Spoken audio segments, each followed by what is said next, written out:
What really hurt the most was watching her get ready for her night. After she put on her sexy lingerie and stockings, I watched as she spent a lot of time putting on makeup and fixing her hair. Then my wife put on a sexy dress that I had never seen before. Then high heels appeared and her entire outfit was unfamiliar to me. I felt betrayal, jealousy, and anger well up deep within me. She did all this for Mark Diamond, her boss, not for me. She was making herself desirable and sexy to another man, outside of our marriage, while I was busting my ass to provide her with a wonderful life and family. All this was incomprehensible.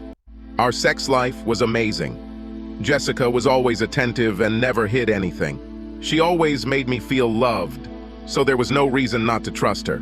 After 20 years of marriage, I knew her and never thought that she could cheat on our marriage. Except for that one night a month ago at her company's dinner, when her boss, Mark Diamond, managing partner of the law firm, paid more attention to Jessica than I wanted.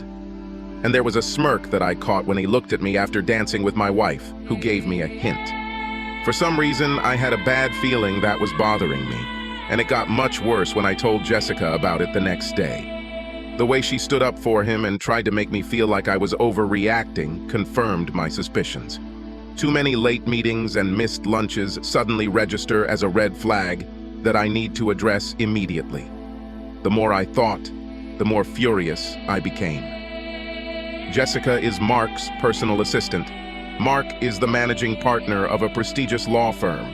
He is one of those guys who loves to flaunt his success with expensive cars, jewelry, a luxurious lifestyle, and his young trophy wife, Stella.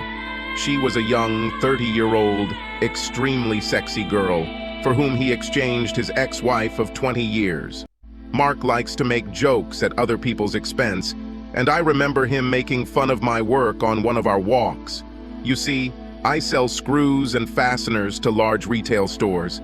It's not a glamorous job, but I made over $200,000 a year, which provided a good living for my family.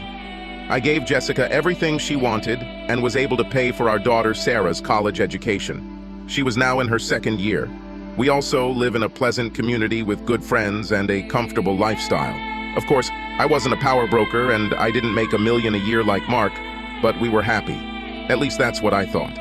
Anyway, the night he decided to mock my work in front of my wife and others, I was pissed off not only because he was an arrogant asshole, but also because of the way my wife defended him after I was pissed off about being humiliated in front of her and others. So, Johnny, how's it going with the nuts and bolts? It must be fun working at Home Depot every day. When I saw Jessica laughing, my blood boiled and I left without saying a word. To her credit, Jessica came over and asked me what was wrong. When I told her this, she tried to make light of it. "Oh, baby, he's just kidding. He loves to have fun. You shouldn't take everything so personally. Come with me. He's a really good guy." Against my better judgment, I stayed at dinner for the rest of the evening. Looking back, I realize I should have seen the signs. But now I realize I may have missed some red flags. Damn it, I'm not a fool and I wouldn't sit quietly. I can understand other people's attraction to Mark. He's the alpha, the big, strong, good-looking man, the wealthy partner of the firm, the one everyone wants to be around. And Jessica was his closest ally at the firm, his valued and trusted right hand. Everything was going well. It didn't matter that he had a younger, sexier wife. For an asshole like Mark, he wanted it all, and laying claim to someone else's wife was definitely on his list. Well, over the next week I acted quickly to find out if I was crazy or if my intuition was correct. After 6 audio recording devices and 5 video cameras arrived, I began to implement my plan of action. The first video camera was installed in the smoke detector on the ceiling of our bedroom. The next 2 cameras were placed at different angles of the bedroom to capture the full view. I placed the rest in the master bathroom and living room. All of the camcorders had live streaming capability, up to 8K, recording and wireless connectivity to a dedicated computer I set up in the attic, all remotely controlled via a phone app. Besides the video, the audio devices were unique. One of the audio devices was encased in a pen, which I placed next to the kitchen phone, and the other I discreetly placed in her car. I put other standard recording devices in her 3 favorite purses and 1 behind our bed. With this overlay, I should be able to capture at least 90% of her conversations, and any activity in the house. I had a bad feeling about the next week as I got ready to travel on business. As always, Jessica was loving and rocked my world in bed, just like every time I went on a trip. She always started with lots of kisses and sweet talk, telling me how much she loved me and wanted me. Her closeness and love were something I always treasured, and she never let me down. I love you so much, and I love making love to you, honey. With tears in her eyes, she looked at me, smiling, and said, I love you too, baby. You are amazing, and I will love you forever. It was an amazing night, and I felt so close and in love with this woman that I knew there was no way she could be unfaithful, and I almost gave up on my spying plan. Luckily, I left everything as it was and set out on my 2-night trip this week. I wanted to give her enough time in case something happened. We kissed goodbye, and by 6 p.m. I was on my way for the 3-hour drive to the hotel. The trip allowed me to replay the last 6 months of trying to find something else to do. But other than 2 scenes with her boss, that smirk and his attempt to humiliate me, nothing changed, and a smile appeared on my face when I realized that I was being stupid and paranoid. When I finally arrived at the hotel, I checked into my room and turned on my laptop, relaxing on the king-size bed. This took a few minutes, and I checked my email for any work messages and then clicked on the link to the server in my attic to view the last 3 hours. I knew there wouldn't be much to see, but I needed to test the remote access system. I played the video at 3x speed until I saw my wife in the bedroom and then returned it to normal speed to enjoy watching my beautiful, sexy wife making a phone call. What I didn't expect was the phone conversation with Mark an hour after I left. The video camera captured the audio as I watched her lying on the bed, talking to her boss. I could only hear her part of the conversation as I watched and listened to the videotape. Hello, honey. He left, and I'm all alone. Yes, this time for 2 nights. When can you come? Won't your wife ask where you're going? Oh my God, this is great. Can you spend the night with me? I really want to wake up next to you. Oh yes, of course. I'm all yours, baby. Then what time will you be here? Okay, see you soon. I love you, baby. I sat there in shock. We just made the most passionate love. She came at least 4 times and told me that she loved me. Now, an hour later, she invites him to spend the night with her. Who was this woman? How can she love me so much and betray me moments later? Is he coming tonight? For the next hour, I watched my loving wife prepare to meet her lover. Watching her shower, put on sexy lingerie, high heels, and makeup, after spending 30 minutes fixing her hair, was an incredibly painful and erotic sight. I always knew she was a sexual being, and when she dressed like that, she was a vixen. The problem was that she never dressed like that for me. Anger and jealousy raged in my blood when I realized that she was doing all this for Mark and not for her faithful husband. It was all too hard for me to believe. Did Mark really come over tonight, or was it just a misunderstanding? That last question was answered a few minutes later when the doorbell rang, and I saw Mark walk into my house and kiss Jessica deeply in front of the video camera in real time. I took a close-up of their kiss, which made me throw up for the first time that night. Wow, baby, you look amazing in that dress. I can't wait to rip it off your sexy body and make love to you all night long, he said, looking over at Jessica with a wide smile. The exchange between them made me angry, but that anger turned into incredible pain when I saw her take his hand and lead him into our bedroom. The pain got worse as I watched her undress him, and he stood there with that stupid smile on his face. He was a big man with a strong body and 6-pack abs. I watched this with jealousy, rage, and anger, but at the same time I was somehow impressed by this asshole. After the second bout of vomiting, I watched and listened to them have sex for the next hour.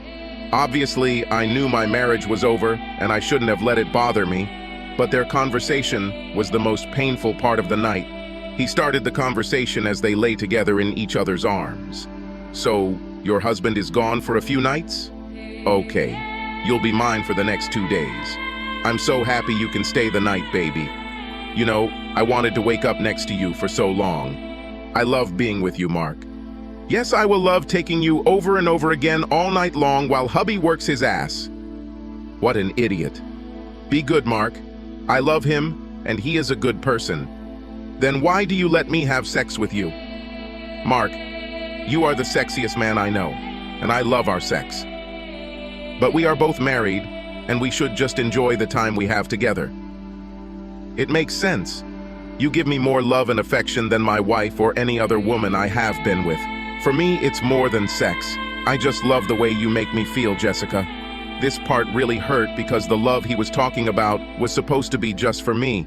But now I realize that she shared her love with another man. I continued to listen and watch as they hugged, kissed, and talked. Does your husband satisfy you as much as I do, Jessica? He's a wonderful lover, but no, he's not like you. You do things to me that I can't explain. I sat there sad, hurt, with a deep sense of loss. I turned off the computer and could no longer listen to this betrayal in my home and bed. After several hours of insomnia and struggling with my anger, I realized that there would be a lot of pain and revenge in my future. When I returned home, everything was fine. Complete love and respect, as if nothing had happened. Jessica greeted me with a big hug and lots of kisses. She acted as usual, as if nothing had happened while I was gone. Instead of the love I had always felt for her, I now felt disgust and shuddered at her kiss. I did a great job as an actor and acted as normal as possible. I collected all the recordings and videos together, made copies to the cloud as a backup, and created an encrypted file on my computer.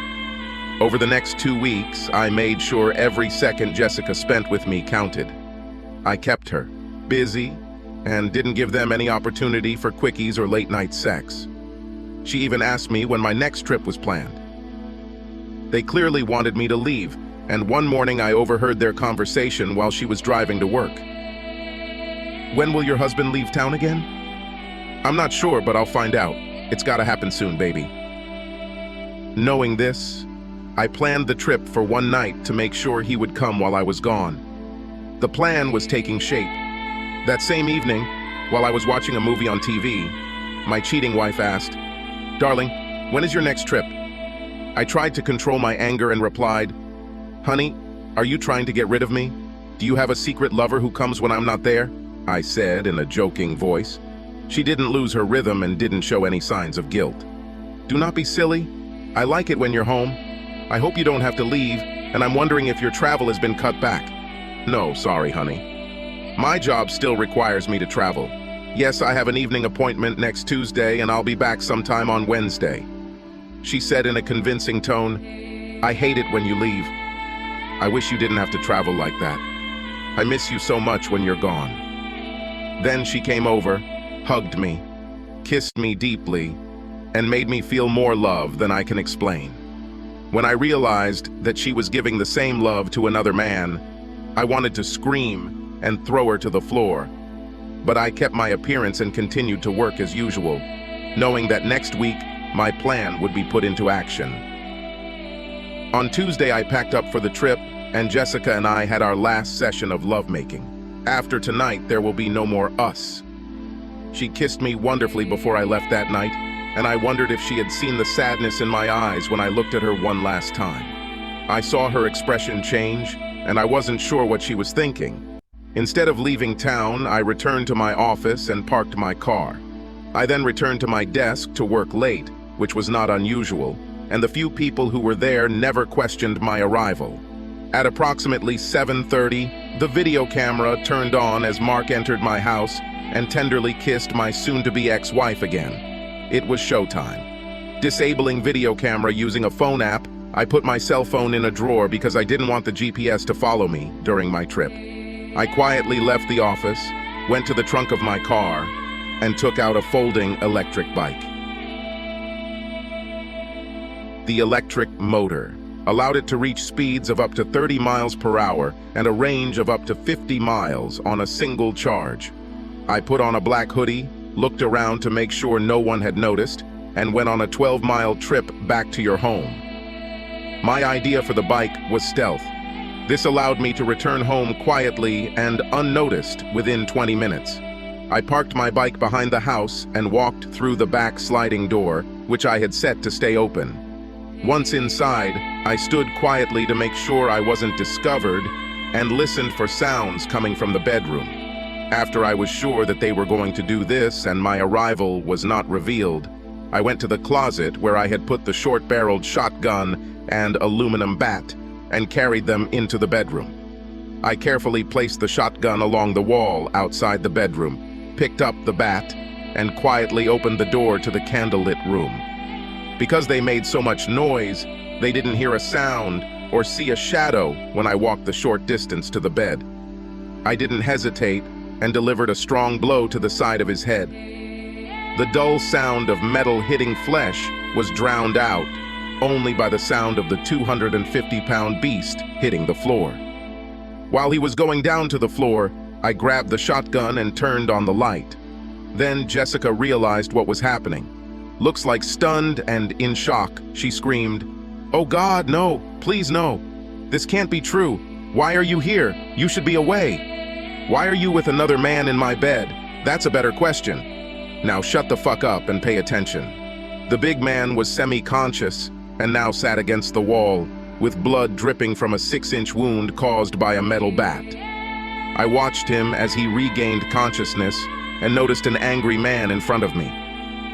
"Damn it, this hurts. Why did you do that, dude? Are you kidding? You have sex with my wife in my bed and you think I won't react? What are you going to do?" he asked, clearly nervous, looking at the shotgun I was pointing at him. "Are you worried, big man? Are you afraid that I will hurt you? I know what you two did behind my back, and today is payback. I'm gonna kill you, Mark. Tonight you will die," teased I. I continued, "Everything you worked for will disappear. I hope it was worth it, asshole. Dude, if you kill me, you're going to jail for the rest of your life. To hell with this. We will all die tonight. How does that sound, idiot?" I wanted to put the fear of God into both of them, and of course I had no plans to kill anyone, but it was nice to see how scared they were. I behaved excitedly, scaring them both. Jessica was crying, curled up and trying to cover her naked body with a sheet. "Baby, please don't do anything stupid. I love you, I really do. Put the shotgun down and let's talk about this." With an evil grin, I pointed the shotgun at her. "Shut the fuck up. This is because you wanted adventures outside of our marriage. Whatever happens tonight is all your work." They knew they were in trouble and knew they had to calm me down or I would kill everyone. The custom-made loads in the shotgun consisted of 25% salt and 75% capsicum oleoresin, which was used in pepper spray. I didn't intend to kill anyone, but rather to cause him enough pain and maybe a little damage to his genitals to last him a lifetime. I didn't intend to go to jail, and I won't kill anyone today. But since no one knew this, I wanted to seriously scare them, so that these emotions would last a long time, and they would never forget this night. After Big Mark recovered from the blow to the head, he became bolder and decided to rush at me and try to disarm me, and I was waiting for this to happen. As soon as he made his move, he exposed himself, and I unloaded the first round. The explosion was loud, but his screams were even louder. He couldn't see or breathe without suffocating, and the pain was unlike anything he'd ever experienced. A few minutes later, as he sat there, writhing in pain and bleeding, I explained how it would work. I gave the big man a kick to get his attention, all the while looking at my soon-to-be ex-wife. "Listen to me, and you too, my cheating wife. I'll leave in a few minutes, and you take this loser to the emergency room before he bleeds out. You won't call 911, but you will take him in your car to the hospital. You won't tell anyone how this happened or that I was involved in it. In fact, you'll tell anyone who asks that I had no idea about your affair. If any of you tell them that I was involved or knew about your adultery, then the video, audio, and photos that I collected will go to the asshole's wife and partners at the firm. Plus, everyone you know will be sent a link to a website I created with over 2 hours of your sex scenes. I don't care what lies you come up with for the police, but you won't mention my name, and you'll insist that I know nothing about anything related to this. You won't fire my ex-wife. She will need this job as soon as the divorce is final. If you come after me or she refuses the divorce proposal, everything will come out. At this point, it won't matter who gets burned. Get him to the hospital before he bleeds and remember what I said. I left the same way I came in, fixing the lock and closing the door. I put the bat and shotgun in the bat bag and slung it over my shoulder. I quietly headed out of the area. While riding my bike back to my office, I threw the bat and shotgun into different parts of the river. I then took off the surgical gloves I was wearing and threw them away before returning. Back at my office, I put the bike back in the car and was back at my desk by 9 a.m. I then went on my trip, saying goodbye to some IT employees who were working late. As far as anyone knew, my car never left the lot, and I sat at my desk all evening. It would be their word against mine, with no evidence if they ever accused me. Mark underwent surgery. He had to shave his head to get 18 stitches because he suffered a concussion from the blow. The story he told was that the last thing he remembered was walking home to his personal assistant with some paperwork and then ending up in the hospital. He told police he didn't remember seeing anyone or being hit. He kept his mouth shut, knowing that I could ruin his life and career. Jessica was beside herself and did not say a word about this incident. All she said was that she heard a gunshot, and when she went outside, she saw Mark lying there and she took him to the hospital because she didn't think there was time to wait for an ambulance. Neither could explain why he was naked, and both stuck to their stories. But Mark's wife didn't believe him, which soon became a big problem for Mark. I spent the afternoon removing the surveillance equipment, uploaded everything to an encrypted cloud server, and threw the equipment away. Any remaining evidence that I knew about their affair was now out of reach in the cloud. Jessica came in around 6 p.m. and found me in the living room with a bottle of my good whiskey in my hands. I sat quietly while she sat across from me on the couch. She looked broken and sad. I had never seen her like this, and for a brief second, I felt sorry for her. With tears in her eyes, she could not stand it and tried to explain everything. "Johnny, I know what you saw was bad, but what you need to know is that I wasn't in love with him. I know what it looked like and what I said, and it must have hurt, but you know me, and after sex, I need connection. I said it all to you in my heart. It was all for you, baby. Whenever you left, I hated being alone, and Mark would keep me company. And yes, it got sexual, but it was just sex. You have to believe me." My mouth was wide open in amazement at the incomprehensible excuse she made. "Jessica, I listened to your explanations, and although you said that these words of love were addressed to me, I cannot help but believe that they were addressed to Mark. It's over, Jessica. 20 wonderful years thrown away because of your boss and your adultery. We will both have to live with your actions for the rest of our lives. Thank you for the pain and suffering you caused me. I will always cherish it," I said sarcastically. "What do we do now?" she asked, and tears streamed down her face. "Well, we're done with you. I will never understand how you did what you did to me, or why. I'll have to live with this forever. There's no way I can forgive what you did, but I will keep my promise and not reveal your infidelity. Sarah and your parents will never know that they have such a woman instead of mother and daughter. I'll let you explain why we're getting a divorce, but I warn you, don't make me the bad guy. If you do this, it will end badly, because I will make sure everyone knows that you are nothing more than a cheating adulteress. I'm putting the house up for sale, and in the meantime, you need to find a place to stay. Since you ruined everything, you need to move out. I'm not asking. This is what you will do. Let me know where to send the divorce papers. Sign the papers, and don't resist the divorce. Otherwise, it will be painful for you and your boyfriend." Crying into her hands, she tried to speak. "He's not my boyfriend, and I don't love him. Can't we figure this out? Is there anything we can do? I know it's too late after what I did, but I can't live without you, and I'll do anything to keep us together. I never wanted to lose you. Please do not leave me."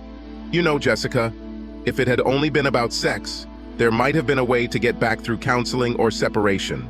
But what really ended my love for you was that you shared a love with him that was just for me.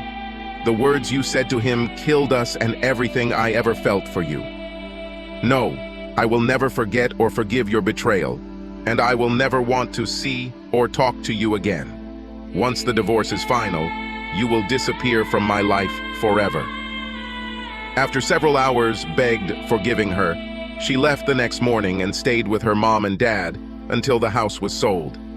Over the next week, the police questioned me and tried to get me to admit my involvement. I hired a lawyer and we told them that unless they provided some evidence of my involvement, I would no longer answer questions without a warrant. Since there was no evidence and I had an alibi, they left me alone. The incident was ultimately reported as a random burglary and assault. Jessica and her family called and begged me to reconsider. I was told that she loves me and cannot live without me. She's sorry. Please forgive her. Please sort it out, counseling, blah, blah, blah. I stopped answering their calls and didn't open the door when they came in. I changed my phone number and never spoke to any of them again. Yes, the loss killed me.